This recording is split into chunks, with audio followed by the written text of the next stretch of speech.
E aí, pessoal, hoje a gente está aqui em mais um episódio do Por que Olhar Ecossistemas pelo Mundo. Hoje a gente vai olhar o ecossistema da Inglaterra. O Vortex é uma organização que tem como intuito conectar e empoderar futuros empreendedores, inspirando mudanças. E aqui no nosso canal, se vocês não estão inscritos, se inscrevam, porque a gente tem vídeos falando sobre ecossistemas do mundo inteiro. Nós temos agora vídeos em 3 idiomas diferentes, em português, em inglês e em espanhol. Ahora en español. Hi, my name is Fernando. I'm from Brazil. Yo soy de Brasil y yo soy, junto con Brunna y más 5 personas, fundadores del Vortex. Vortex es una organización que tiene como objetivo conectar y empoderar los futuros emprendedores, inspirando el cambio. Acá en el canal de Vortex, nosotros tenemos vídeos en 3 idiomas, en portugués, en español y en inglés. Entonces, suscríbanse en el canal de Vortex para conocer más sobre los ecosistemas del mundo. Now in English, hi, my name is Fernando. I am with Brunna, founder of the Vortex, with 5 other students and young people. The Vortex is an organization founded by 7 young Brazilian entrepreneurs from the Southwest colleges that aims to connect and empower university entrepreneurs from across the country to collaborate and create change. I am so glad to be here with Danielle, Danny, and Locky. And Bru, if you can start your presentation, and then Danny, therefore, after Danielle and then Locky, please. Okay, guys, hello. My name is Brunna. I am from Vortex, and I study geography in a public university. I'm 24, and I am an entrepreneur also. I think that's it. You can go on, guys.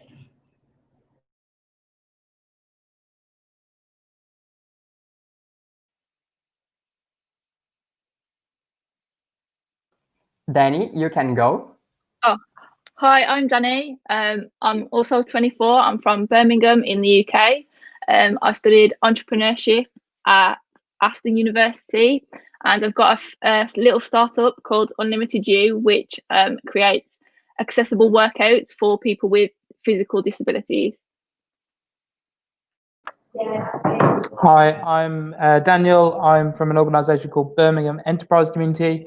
I'm also from Birmingham, and I also studied entrepreneurship at Aston University, like Danny. We are an organisation that really started in a similar way that Vortex did, which is why this is, super exciting. We run a range of initiatives to help entrepreneurs, startups, scale-ups to access resources and to build the skills and connections they need to take things forward. Hi guys, I'm Locky, so I am a management student in my final year at University of Warwick, and I'm the current director of the Warwick Incubator. So we're a business incubator. So what we do is we take really, really early stage businesses, so students on campus that might just have a business idea, but they're not quite sure on how to go about executing it, and then we assist them with like coaching and mentoring and get them to the stage where they're ready to pitch to investors for funding. So I am so happy to have every one of these now. I have one question to start this. I think Daniel and Danny can start asking then. I have seen the Gene Shark, the most recently unicorn in the Birmingham, and I have to know, in your opinion, what is the most important thing that made unicorns in the UK? This is a super interesting question. So Gymshark, I mean, also came out of Aston. So Ben Francis, who founded Gymshark, was also Aston student. Sorry, didn't quite finish. So very, very entrepreneurial university. I think with Gymshark are kind of different to a lot of the unicorns we see in the UK, because for a lot of traditional unicorns in the UK, it's the speed in which they've been able to scale through using investment to obviously, increase the speed of that process. Gymshark were very different in that they didn't do that. They scaled very quickly, but they did it through internal growth, reinvesting profits, absolutely nailing their marketing, focusing on what they're good at, so that the marketing and the product design, and outsourcing everything else. I don't know if anybody has anything else to add. Yeah, me. So actually there is kind of another unicorn in Birmingham. They're not as high level as Gymshark, but they're called Lounge, and they're a female underwear company. And in the last 4 years, they've had rapid growth. And I actually see like so many similarities between them and Gymshark. And the biggest one I see is community. Both Gymshark and Lounge, this underwear brand, have just been able to create an incredible community around their products and around their branding, and I think it just works so incredibly well. Yeah, just to copy what both Danielle and Danny have just said, they definitely got what they do well and executed it perfectly. And then obviously building a community is something that comes with marketing, but also is a massive thing in just general fitness culture. So that whole community feel of the brand, alongside really, really stellar marketing throughout, has just helped them sort of like blow up effectively in how quickly they scaled.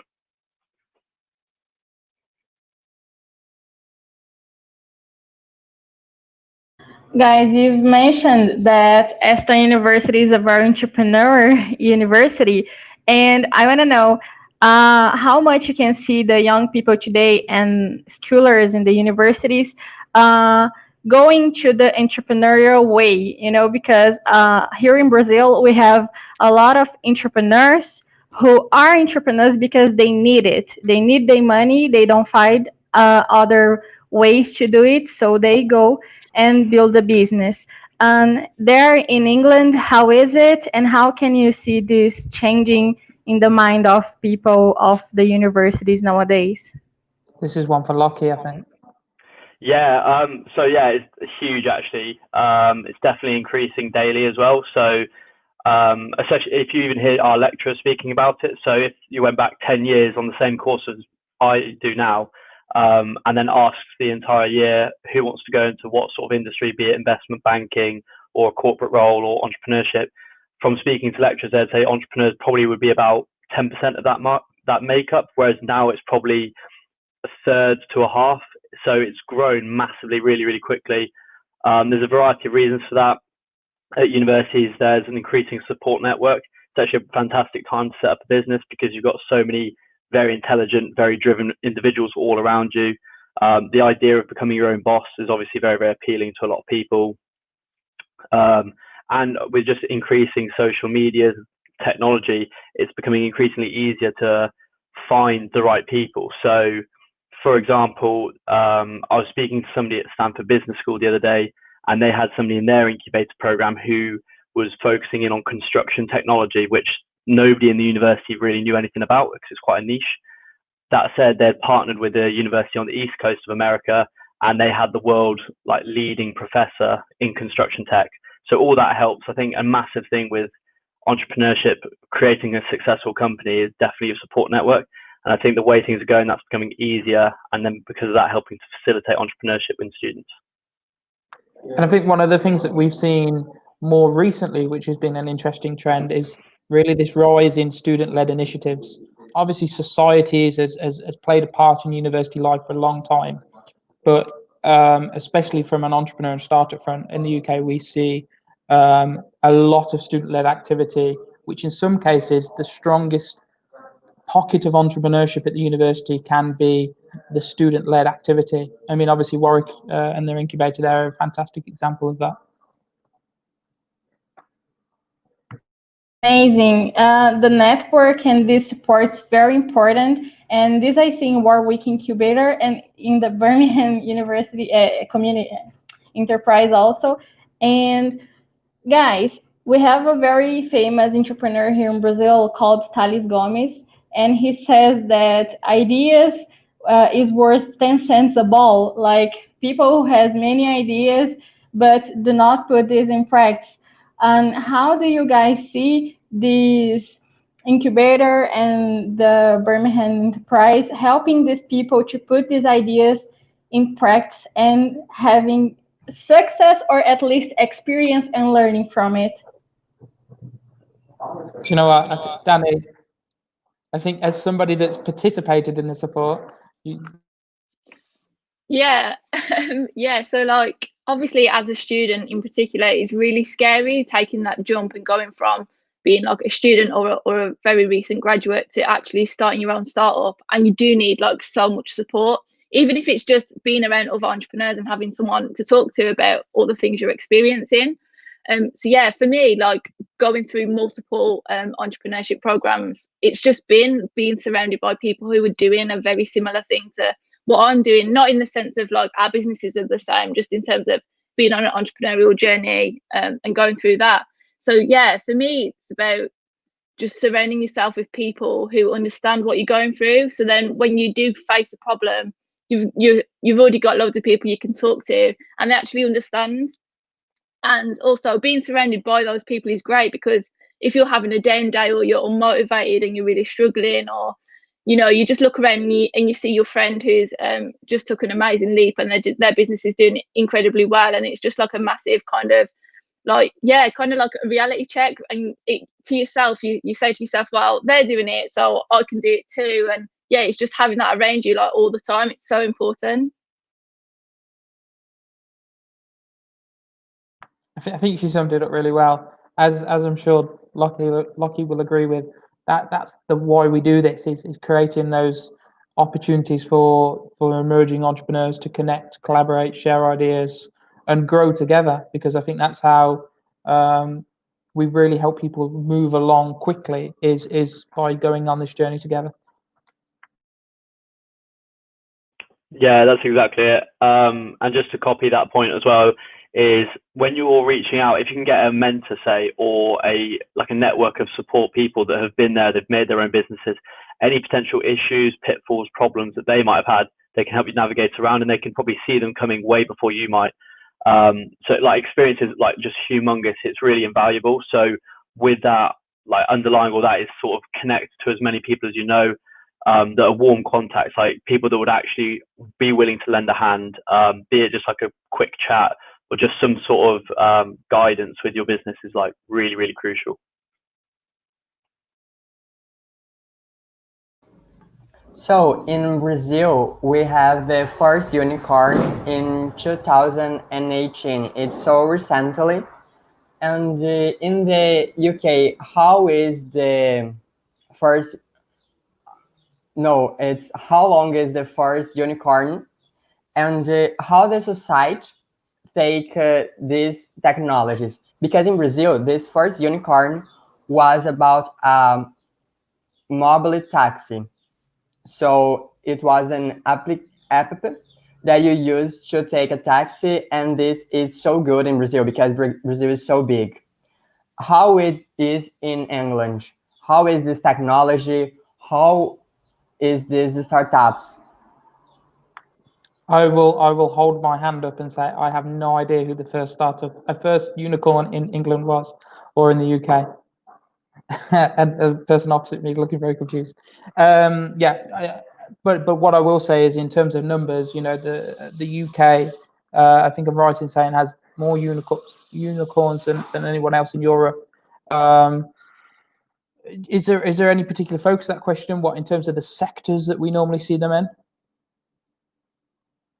Yes. Okay. So obviously with the London being one of the financial capitals of the world, fintech is absolutely huge. Cardiff, which is Wales, they do a lot in insurtech. Up at the north of the country, so Scotland, Glasgow, travel tech. Healthcare is obviously a huge one. We have some of the leading hospitals, leading universities in the world. So anything to do with health and life science is also major here as well. In Brazil, we have a big fintech market, and we have a particular thing about this because a lot of these unicorns have the Japanese investment by SoftBank. How is the investment in UK? It's from the European or is another countries? So mix really. Obviously, we have UK-based investment, stuff in Europe. I guess there has been a little bit of a shift in terms of geography, and we're all questioning and questioning at the moment how important location is. And is it the case that we stay where we are and that's it, or the fact that for ages it was all about London and all the money's in London. To get investment, you have to go to London, and if you're not in London, there's no point. I think that's changing a bit. Don't get me wrong, London is still completely leading the way, but it is definitely possible to be in other parts of the UK and still receive investment. Yeah, with that as well. Certainly for a startup, you're much more likely to get local investment. So like SoftBank will invest in a massive unicorn or like a big new fintech company, and where the investment is coming from does really depend on the size of the company. If it's quite a sort of well marketed or quite a growing brand, if it's in London so it can have access to this network which goes from London and beyond, then they probably could source investment from a few different countries. But for the majority of businesses, it's going to be very local, because if you're investing in a business, you obviously want to see how it's getting on. A lot of it might be angel investment, so they might even offer some guidance and further support to help the business grow. And like Dan said, just with the way everything's moving and getting increasingly interlinked, it definitely is a case where London is still leading the charge, but it's not the be all or end all. You could go up north and get investment if you wanted, and if you had a good business idea, a good enough pitch, like you can source investment elsewhere.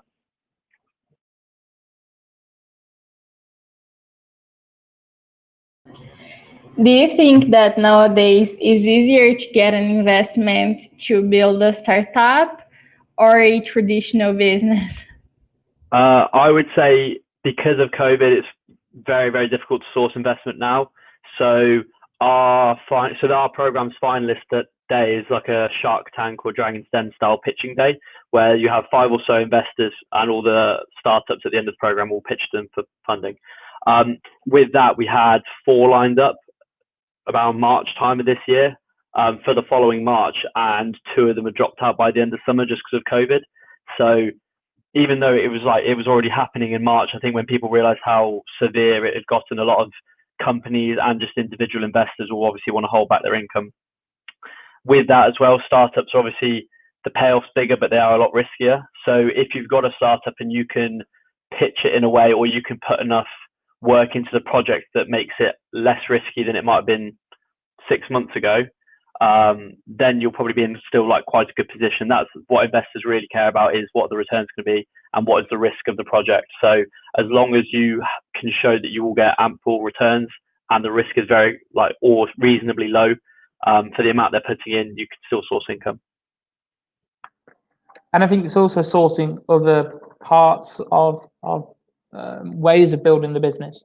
A lot of people jump, and we've had on extreme examples, we've had people come and say, I want to start a business, I need £1 million to start this business. And they have got, they haven't built a product, they haven't got any customers or anything. And we'll of course say, well, nobody's going to hand you £1 million to build a business. Even on the smaller end, you have people who are looking to get pots of investment when really they could start exploring other things. So obviously bootstrapping the business, building it from the ground up, concentrating on the quickest route to getting revenues and using that to fund the business. MVPs, building out a minimum product that is minimal. So it costs you, you can test ideas very cheap. You don't have to go and get thousands of pounds to build the first version of your product. And that's exactly how our program is structured, exactly like that, where everything's as lean as possible. So because they're so early stage and because they're students, it's not like they will have the capacity to go, okay, I'm going to invest £30,000 of my own reserved income into it, because we won't have that. So it is, let's strip it back, let's see what we can do by ourselves, and let's get this minimum viable product. And that's what they'll go to investors with. So they've tested the idea, they've got proof that it will work, and then they can from there go, I need X amount of funding, but this is where it's going to go. And that's the other sort of crucial part, is knowing, okay, this is what I've done already, so we know it will work. We know this is how big the market is, etc., etc. And this is where your funding will go to make this a reality and take it to the next stage. Yeah. Anything, Danny, that in terms of where you're currently at and what you're seeing? Yeah, so at the minute, so far today, I've literally used personal funds and then like tiny little bits of grant funding that I've been able to get through my university, which has been incredibly helpful. But at the minute, and because of COVID and stuff like that, obviously funds have dried up a little bit. So I've been really fortunate, and I've been able to get a part-time job in the sector that I'm actually very much working in, and it's really, really well paid, and I'm learning so much from that part-time job as well. So I can then transfer those skills over into my actual startup while still being able to work on my startup part-time.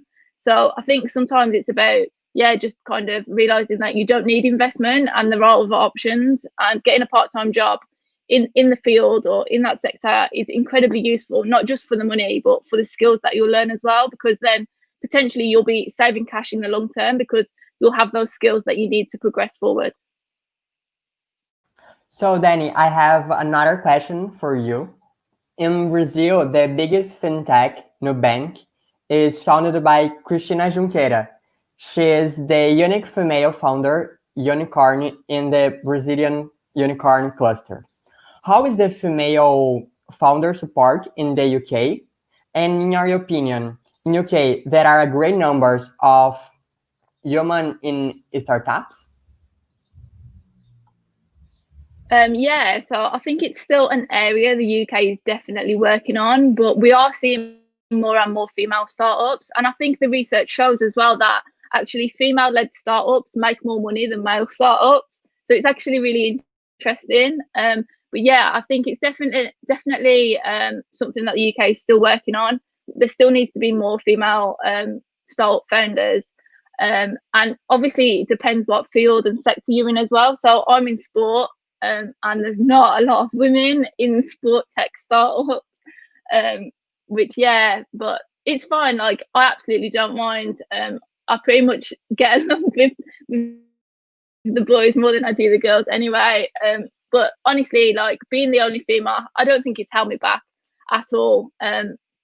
Everyone's so nice, and honestly, like, my biggest advice is if you need help, just ask, because that's been my biggest experience so far. At the start I was very afraid to ask for help, but the minute I did, people are more than willing to help you out. So it's just, don't let your gender or your age or disability or economic status hold you back. Just, you've got to go and give it a go.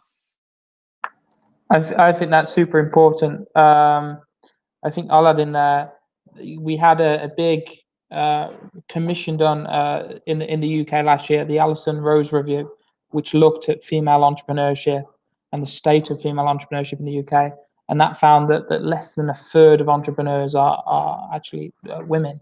So they put forward a lot of recommendations to both the UK government and to enterprise support agencies about how we can do more to really bridge that gap. So there's, I hope, a lot of things to come from that.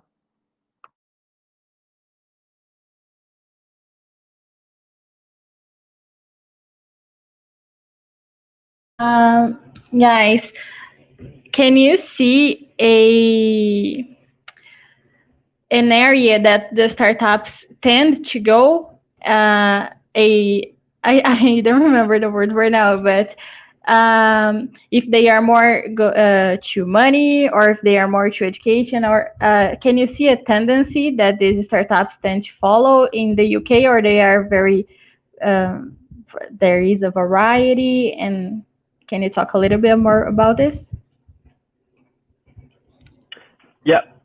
So from my experience, I think a lot of them are very obviously profit driven. You need profit to run a company, keep it going. That said, particularly in the student world, there is a massive push towards social impact businesses.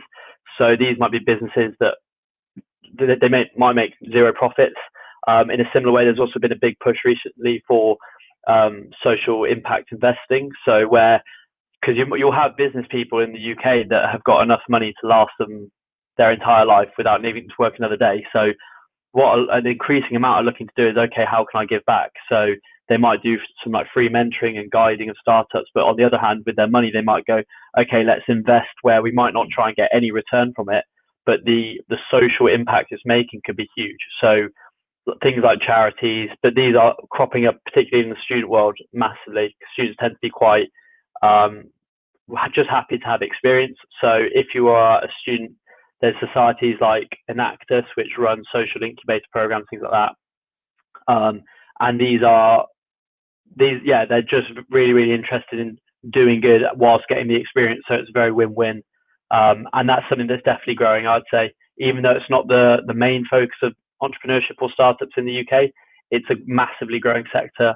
And I think even the ones that aren't necessarily social impact aren't being profit driven at the excuse of a social impact. Increasingly, in the startup world, I think we're quite good on that front. I'd agree 100% with that. I think that's growing social awareness, and I guess it's just we see a lot of it in people of university age now. Is we've grown up with this awareness of things like climate change and everything that's going on there. So just adding to that, sustainability is a big one. Anything around sustainability, there's a lot of interest in at the moment as well. So in Yeah, this, and I was just commenting that this is very nice and necessary, because sometimes ONGs and social entrepreneurship is getting a wrong guy here in Brazil. I don't know if it's because of our times, but sometimes this has a different approach than it should have, and I am very happy that I can see it increasing in England, and I hope in the world also.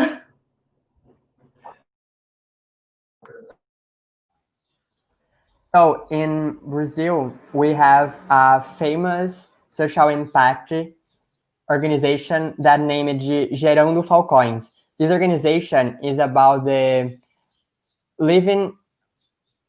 education in favelas. Do you know what is favelas?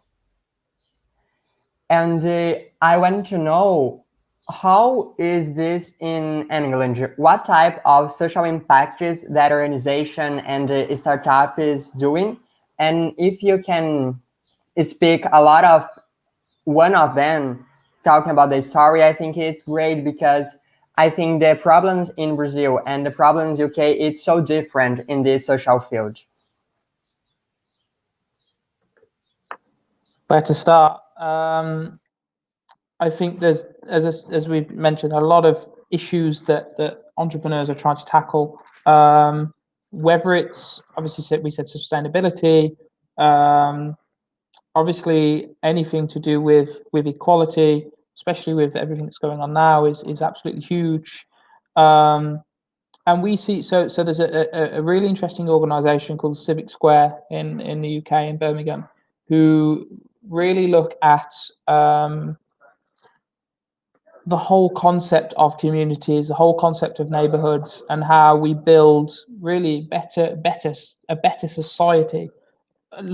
Because what they're saying is you can't tackle these things individually, because they're all part of a system. So actually we have to look at changing the whole system in order to remove these issues. And a lot of their work that they do focuses on, how do we create system change rather than fixing individual issues? How do we create whole system change? I don't know if anybody else has anything to add. Yeah, I was just going to say, from the businesses I've seen in the incubator, there seems to be quite a large push towards edtech. So a massive leveler for society. So there are massive differences, even in the UK, in like the like richness or poorness of different neighbourhoods, depending on where you go. London in particular has massive swings, but also has unbelievably rich people, like wealth beyond your dreams sort of thing. So education just generally is quite a good leveler. Unfortunately, there's, even though it's supposed to be public and free for all, there's also private education, and there is definitely a varying quality of schooling dependent on where you've grown up. So some people might have significantly a better opportunity than others just because of where they live, which obviously is very fair. So a lot of ed tech and student businesses are looking into, okay, how can we sort of cater that? These are very, very high social impact, so they want to offer the same opportunities for any sort of students that are interested in getting it themselves educated across the UK, which is obviously incredibly important. I was just going to add. This is giant. Go on, Danny. Go on. Yeah, I was just going to add that where I'm from in Birmingham is actually not a great area. And I went to a state-funded school. There wasn't a lot of money. And there's actually almost this complete opposite view of entrepreneurship, where it's almost a bad thing. And it's a lot safer to just go and get that job. And that's what your parents will want you to do. And if you try and start your own startup, it's a very, very bad thing and almost frowned upon, because it's just a lot safer for you to get your education, to get that piece of paper, and then to go and get a job. So yeah, even though we're in the UK, and as education is meant to be free for everyone, there is definitely varying levels of access that people have. And where I'm from, entrepreneurship, there's not many people that would go and openly start a business, and there's actually not too many people that I know that actually go to university. So I'm the only person in my family that has ever graduated from uni. And yeah, it's interesting, but yeah, it's interesting to have that point of view that sometimes entrepreneurship isn't a great thing, especially from the poorer communities here in England. And we see that play into who engages with entrepreneurship a lot, isn't it? Because it's that not just your individual characteristics, but the environment around you. What are the perceptions of your family and friends for entrepreneurship? How easy is it for you to access capital? Do you have people who could, we talk about at that early stage family and friends money. That's fine if your family and friends have got money that they can put into your startup, but what if they haven't? So that all really contributes to who engages in entrepreneurship and who doesn't.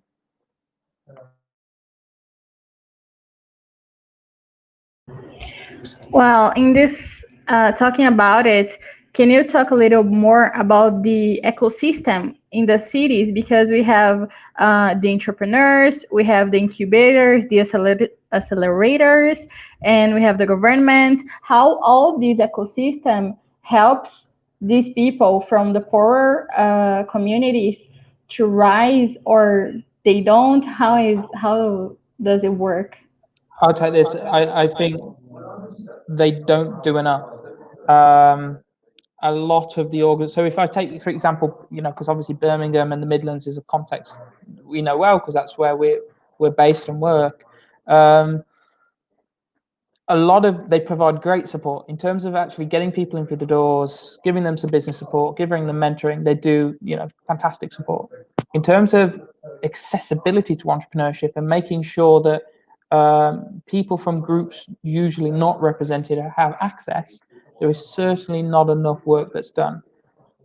On some of the, outer rings of Birmingham, we have places like, for instance, we have a place called the Legacy Centre of Excellence, who do a lot of work with the Black community in Birmingham. They do some fantastic work to help kind of young Black entrepreneurs to build businesses, to start businesses, but they struggle in terms of funding because the people with the money don't particularly want to fund that. It really should be that some of the bigger organizations in the city with the capital, with the resources, should be doing a lot more to plow their money into initiatives like that. Because I think some of the people who are already, they don't have those barriers, whether they get the support or not, they're probably going to start that business anyway.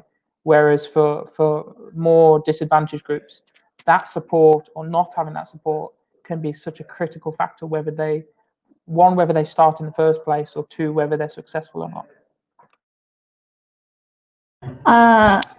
A pattern that we can see here in Brazil is that these communities, these people, they tend to go to the service area. For example, they have stores like a paper store, a meat place, or this tiny business more to the service, area, and not so innovative, sometimes not even with technology like computers and all those things.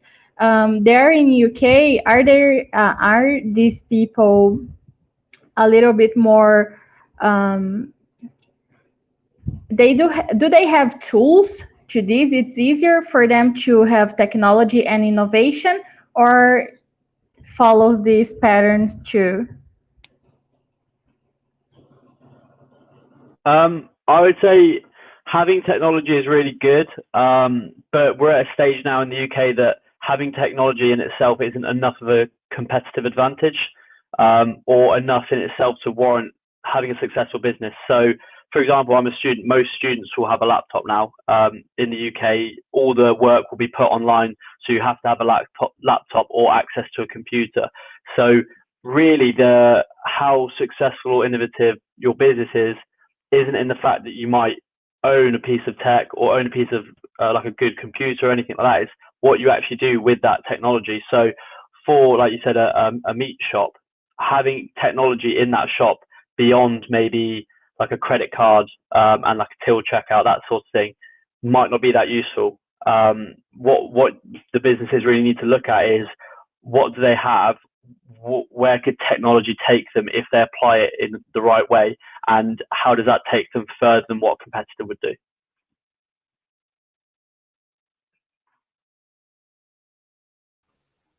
Danny, I Totally went agree. to... So go on, bro. I said I totally agree that it's not the tools, but how you use these tools. Here we have not only the difficulty to have the tools, but also the education to know how to use them wisely. Yes. In Brazilian, we have a lot of labs in the universities that don't are used, so it's so badly. Danny, I want to know more about your entrepreneur journey. Why do you start a startup? How many type unlimited you have? All of these things.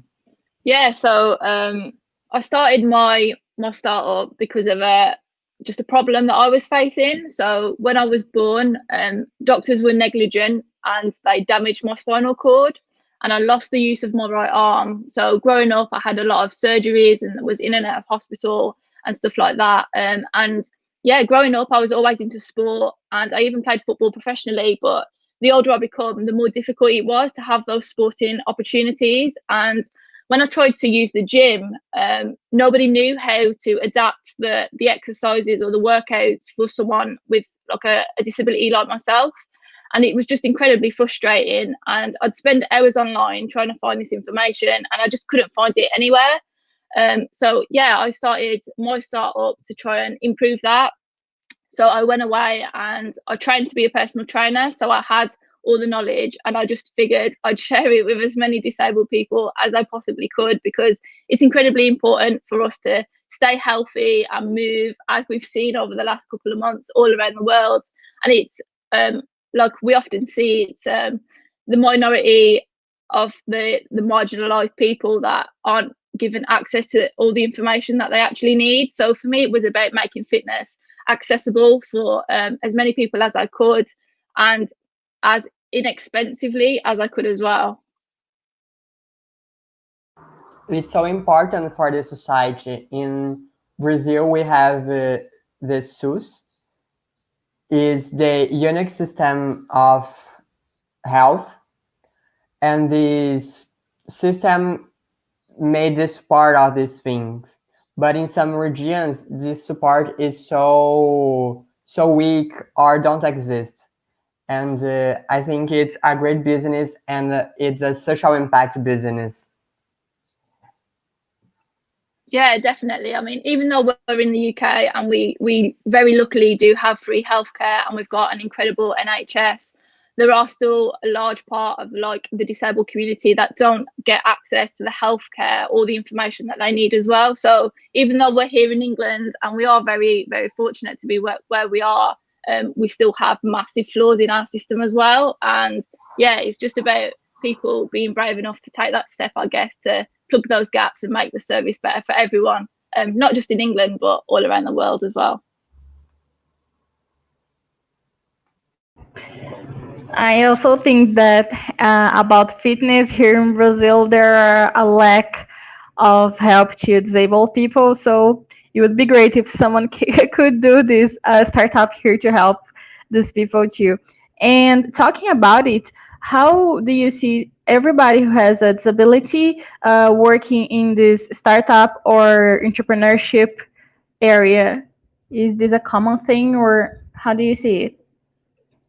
Yeah, so in the UK, it's really interesting. So disabled people are more likely to be self-employed than non-disabled people, but it's kind of an untapped area. So people, investors, incubators, accelerators haven't really tapped into the disabled community in the business sense yet. There's still a lot of stigma here in the UK around disability, so it's very much not talked about. Personally, I've recently got in touch with a lot of disabled entrepreneurs, and we all kind of have a very similar experience where we start our startups out of necessity. It's something we needed to do either for finance, for money, to earn an income, or because there was a problem that we needed to solve for our everyday life. So yeah, it's really interesting at the minute. I think it's changing. But yeah, COVID has been really interesting because it's kind of pushed back the disabled community here in England, and we've kind of been forgotten a little bit by the government, and the disabled community is starting to fight back a little bit now. So it's interesting times, interesting things to see. Just to ask a question there myself, is that in terms of why so many go in self-employed, is that because of maybe the difficulty in getting a job or the lack of flexibility that a traditional job might provide? So disabled people are always overlooked when it comes to employment. All the time, it always happens. But also, for years, disabled people have been lobbying and campaigning for flexible working hours. And organisations and big companies didn't want to give us that. But then suddenly we've got COVID and everyone was forced to work from home anyway. And suddenly flexible working was the thing that everyone must do, despite the fact that the disabled community has been begging for this for literally years. But suddenly it was available to everyone when it suited the most people, I guess. But yeah, it is definitely because we're so overlooked in the employment sector, and because of issues like flexible hours and healthcare needs that we've got as well.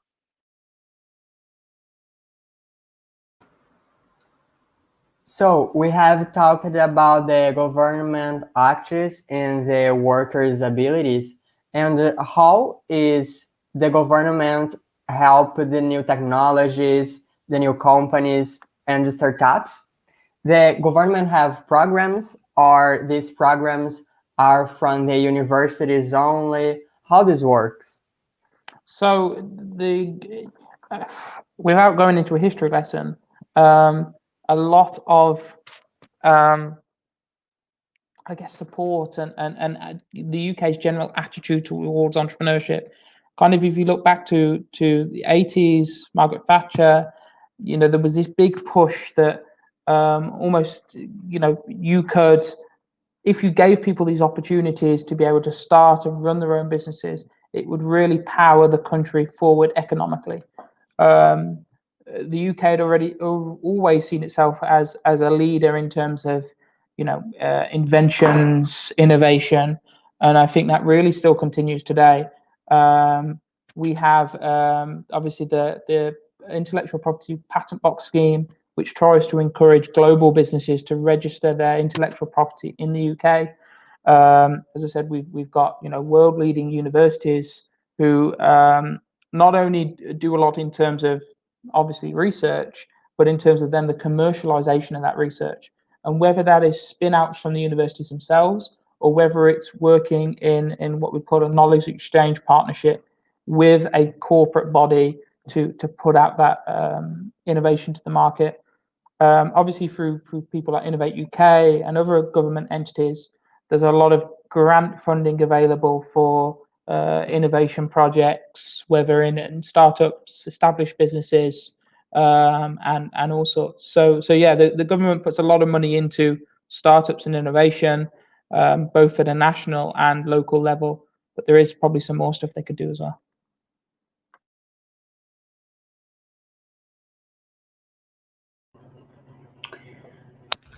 Very nice. I have a question for Locky and Danny. Actually, for everybody, you can feel free to answer.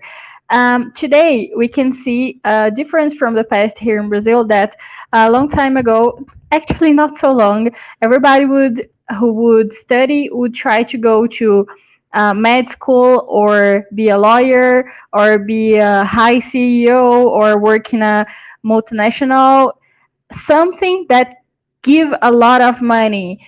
Nowadays, how is the difference that you see from your friends in the university, from the new businesses who are newborn? Are people tending to go to let's go and be an unicorn, or they are tending to go to more a purpose and do what they love, do what they like? Do you think it's not happening so much, or yes, people tend to go to their purpose nowadays? So I would say, obviously, that's a very personal question. Obviously, people have, I'd say it's more like a scale than a yes or no. So you have money at the excuse of, or money to not money, and then underneath that you could have enjoying your work to not enjoying your work. And it is just a mix. So I have friends that are going into investment banking, which is quite well known in the UK or amongst university students of being something where you like sell your soul to the company. You work really, really long hours. It's a really boring job. Nobody goes in and enjoys it. It's all very much you're going in just for a massive amount of money because you get paid very well for doing it, but it's super boring. People don't like it. But what a lot of people do then is they say, I'll do that for like 2 or 3 years. So you push yourself and do that really hard for 2 or 3 years until you can't take it much longer, and then they try and go into something more enjoyable like a startup but have some financial backing. On the other end of it, you'll get students that already have a really good business idea or who are just really interested in entrepreneurship and they might be really financially oriented anyway. They might want a lot of money, but they might be more like, I don't want money at the expense of an enjoyable life, which I think suits that side more. So you'll have people that will go work in a startup or create their own startup and might not earn much for the first 2-3 years, but then the end payoff could be miles bigger than that working at just a bank each day. So I would say there's more people now that are interested in enjoying their work. I think with increased exposure of how some big businesses can treat their employees versus being your own boss and sort of making the most out of what your own resources are, I think that's a lot more prevalent today than it used to be. And also with that is you can actually see the impact of your work. I think that's a massive selling point that doesn't necessarily get talked about that much. If you go into a startup or if you set up your own company and worked really hard for 3 years, your hard work will grow that company, and you can see the direct result of all your hard work almost probably on a daily basis. If you went into a corporate company where they've got thousands of employees and worked at a desk each day doing long hours, you might earn more money, you might earn a lot of money, but you might also not have any idea where all your hard work has gone, and you might just be a small wheel in a massive chain. So I would say it's definitely increasing. I think people are trying to do work that they enjoy a lot more. I think the social impact side feeds into that a lot more because you feel good if you're doing good. But it's not everybody. Like some people are still very happy just getting a lot of money, and other people are still very happy getting money for a bit and then trying to diverge off to something else which might be considered more enjoyable. But I mean, at the end of the day, it's like everybody's got their own opinions on that. I do think it's a scale where people might fall in between rather than being, I need money at the expense of everything, or like the other extremes. But I mean, for me personally, I definitely would like a lot of money. I think most people would, but I don't want to live a life I'm not enjoying just to get there. So startups, entrepreneurship is definitely sort of the route I would like to go.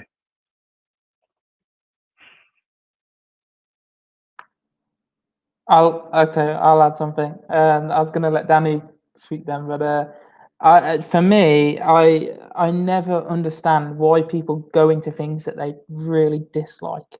Life is far too short to be stuck in a job and I get it that sometimes you have to get a job to pay the bills to survive. That's what people have got to do. But for some people, I just think like, no, why are you doing that to yourself? I think that we see a really big offset between entrepreneurial intent and entrepreneurial action. So a lot of surveys that are done. I know the Prince's Trust, are a huge organisation in the UK, recently did a study where I think it was up to 2/3 of young people they surveyed said that they had the intent to start their own business. Obviously, the amount that actually do is nowhere near that high. So it's really interesting. But no, we would always say to people, you know, you have to focus on what is important to you, what you believe in, what you stand up for, and go after that. Danny. Yeah, I'm definitely with Dan on this one. Personally, I couldn't go to a job that I absolutely hated. Also, being a disabled person, I know my chances of being able to succeed in a job are very, very slim. So it wasn't ever really an option for me personally, because I knew that if I wanted to have a good life and if I wanted to be successful, that wasn't going to come from your traditional 9 to 5 in a more traditional job here in the UK, because it just doesn't happen for disabled people. So I knew entrepreneurship was the only way forward for I just have one more personally. thing to add there. I think the universities play a big part in this in terms of their vision of success. So there was I can't remember what it was called, a kind of, it was by a group, the All Parliamentary Group for Entrepreneurship. They looked at universities and entrepreneurship, and they saw that there were scenarios where the universities were almost penalised for pushing people down entrepreneurship. So just to give an example, there was a university, I can't remember which one it was, and they had a placement year. So you would do 2 years, then you would do a placement year, and then you'd come back for your final year of university. They experimented with doing this placement year as, instead of going and working for a business, you could start your own business for that year. There was about 12 students that took that option and went and started their own business. 6 of those students didn't come back for their final year because the business idea had started to grow. So they thought, why go back for my final year? The business is going well. I'm going to stick with this. That negatively impacted the university's league table scores because those 6 people were counted as they dropped out of their degree. So that is a negative result. Even though they've gone and have started a business, that's a negative result.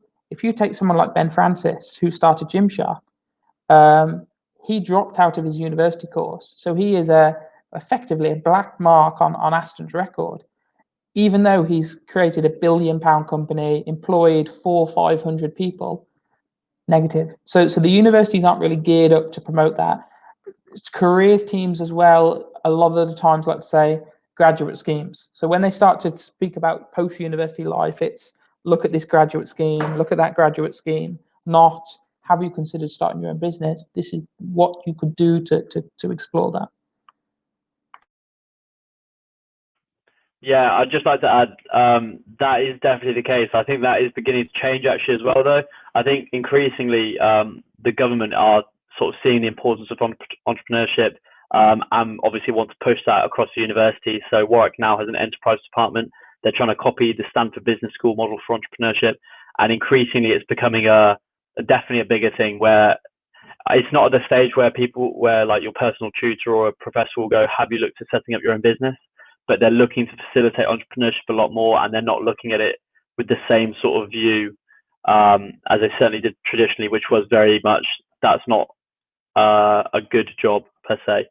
I mean, for a university record as well, something that they'd obviously advertise is starting salaries. So if they can say that people coming off the course are earning £30,000 a year, that's pretty good. If you're earning entrepreneurship, if you go straight into entrepreneurship, or half your cohort do, they could earn significantly less than that. They pull that figure down, and then prospective students might look at that as a standalone figure and think, oh, if I go there, I'm not going to get paid well, which isn't actually necessarily the case. So all that plays into it. I think it's also just how the system is geared up. It's geared up in a way where it's harder to praise entrepreneurship at the moment at a university level than it has, or that it should be, basically.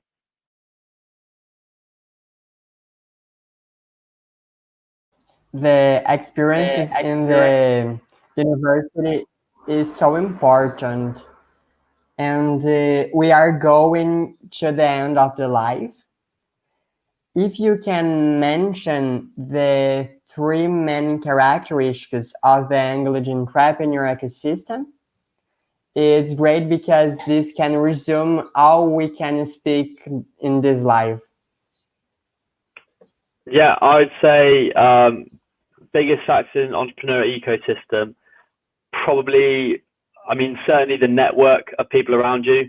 That plays in at all levels, be it if you need a technical co-founder, if you need some sort of investment, more general guidance from somebody that's been there, done that. I think the network, support network of people around you is genuinely crucial to a business's success. You can do it alone per se, but even Arnold Schwarzenegger, who's like the traditional self-made man, speaks out about self-made men. He says that's a complete myth.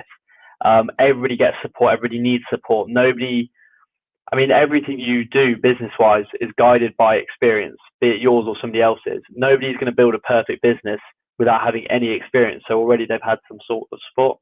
So my sort of main in an ecosystem, and if you were looking at starting your own business, would be get yourself a support network of people that are genuinely interested in seeing you succeed and can help you with that.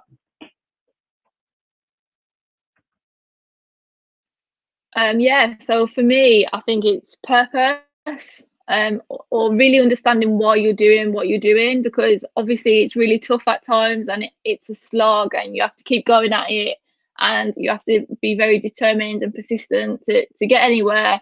And if you don't fully believe in why you're doing what you're doing, you're just going to give up, and then it's just a massive waste of time. So yeah, really understand why you're doing what you're doing and have a purpose behind it. That's mine. There's not a lot to add because these guys have nailed it. They've come up with the best ones. Networks super important. Everything that I've ever managed to do is because of network.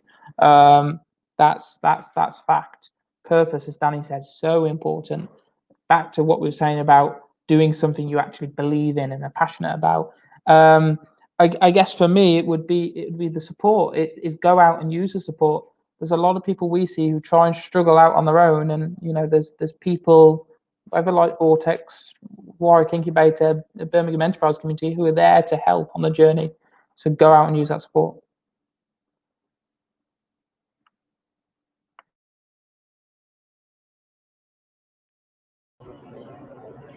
Network, purpose, and support.